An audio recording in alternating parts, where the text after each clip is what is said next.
wildfires.com. That is our official website. All right, FEMA, the head, Brock Long, he's dismissing San Juan's mayor and her complaints as political noise. And it is noise. Because this mayor was all open arms for FEMA and for her people until Donald Trump came and critiqued what he saw explained by his people, the U.S. government, FEMA, to see how the local government was handling the relief efforts. And more than 2 weeks after Hurricane Maria lashed the island, killing 36 people, the dear mayor, she tweeted, "Increasingly painful to understand the American people want to help, and U.S. government does not want to help. We need water." She later wrote, "Power collapses in San Juan Hospital with 2 patients being transferred out. Have requested support from FEMA. Brock, nothing." So the head of FEMA says, "We filtered out the mayor a long time ago." Long was telling ABC News' Martha Raddatz this week, Sunday, after Raddatz mentioned the tweets, "We don't have time for the political noise. The bottom line is that we're making progress every day in conjunction with the governor."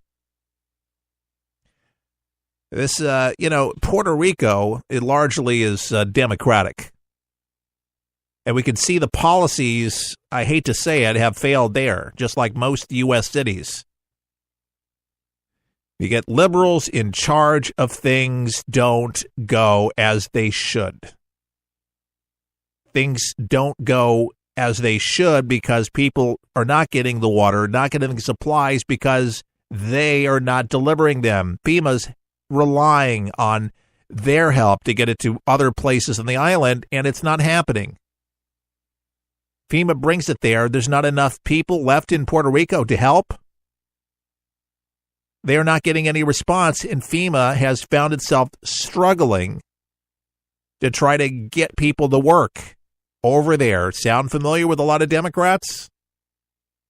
There's a lot of good people in Puerto Rico, a lot of very hard-working Puerto Ricans. But not all of them are, folks, and it's just like over here. It's just not Spanish people or white people or black people. There's just laziness. But there's a different kind of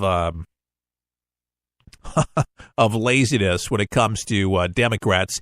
And because what they want to do is they don't want to hand off to Trump that he's doing a great job, because they want to smear him with anything that they can do, with saying that these people are dying because they're not getting water. 36 people have died.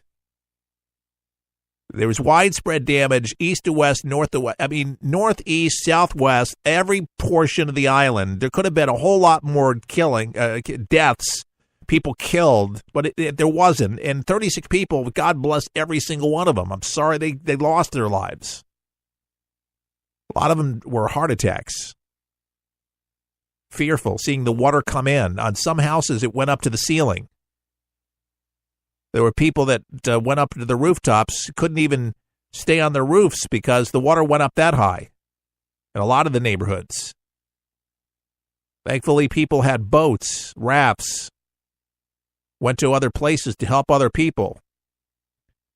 Some people on that island, luckily, were able to be reached sooner, and a lot of places in San Juan were, because it's a largely populated area and the first place where people go, that international airport was open, the first place, but there's a lot of other places 4 hours away that people had to wait a whole lot longer to get supplies. You may want to look at Google Earth to see that, Puerto Rico is pretty large. Incredibly large. By the way, over the weekend, I read a very fascinating article about Google on how they want to restore cell phone service to the entire island almost instantly. They're not going to build cell towers to restore it.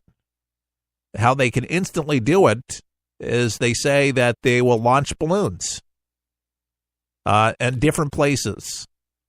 Yeah, balloons.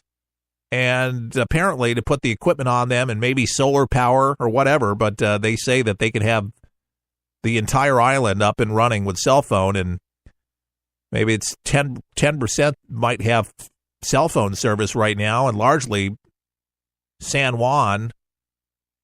But folks can't even make a simple phone call unless you got a satellite phone. But very few people have phone service to call their loved ones or make calls.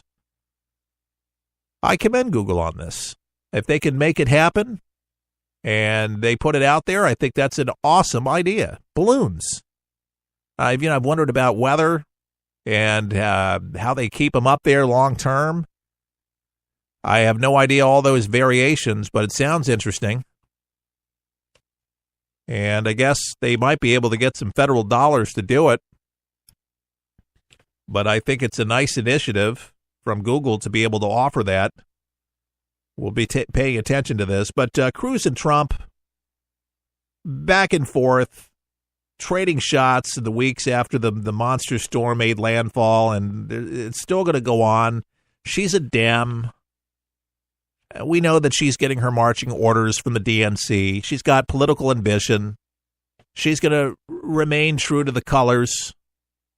And this is the standard rhetoric with a lot of folks, unfortunately, that seem that they want to beat the drum of anti-Trumpism and make him look like some kind of buffoon and inept FEMA, and nobody, five-star general's not doing his job. They're working as hard and as fast and as diligently as they can possibly be to make sure that everybody is taken care of as much as they possibly can, given the circumstances that have happened, because it looks like a war zone. And as a matter of fact, it's not the same place. Something devastated happened, a storm happened. We're sorry, Puerto Rico. The governor needs to take a chill pill. She needs to relax, take a Xanax, take a vacation, something. I just think that she's trying to make herself relevant where she couldn't get the job done. And then when the folks come in to get the job and to rely on some of her folks to do a job, they're not even doing their job. And that's why Donald Trump had to call her out on it about her inept administration there and her peeps having a problem. And that's the disconnect, folks. And Puerto Rico's been having problems before this massive storm, Wilma and Irma, both of them. The island is bankrupt. The infrastructure is terrible. It's like third world, the power company. It's just things that people that live on the island just knew of, but this just did it in and called so much more attention. And now, oh my God, we can't do enough for Puerto Rico. Stop. Stop already. Please, stop already. Our goodness and generosity, just because you feel like the Trump organization or the Trump administration doesn't recognize you to be an American territory.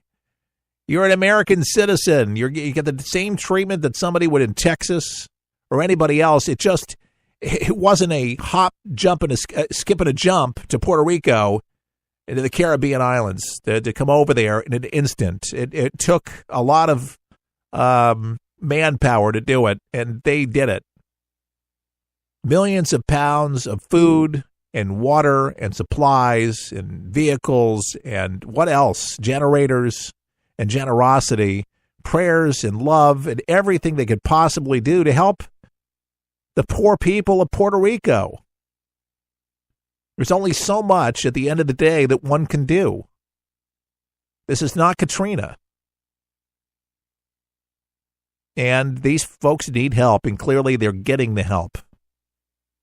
They're beating this drum and, again, trying to disparage and discredit Donald Trump any way they possibly can when she's making this definitely about politics. And thank God the FEMA director has some common sense. He says, I am not listening to the noise. Because that's what it is. Brock Long, he's the head of FEMA. He's saying, I'm blocking it off. It's noise. I've got an agenda. And that's what Donald Trump has to do. That's what the Trump administration has to do. You see, Kellyanne Conway, who she's a great spokesperson, by the way. One of the senior folks there in the cabinet got the president's ear. One of the advisors there, and lead counsel to Donald Trump, but she has to sit there and she hears everything that they try to throw on them, but that's their job. They have to look forward, and that's what a lot of us have to do every day, is you know what the haters are saying. You know where they're going.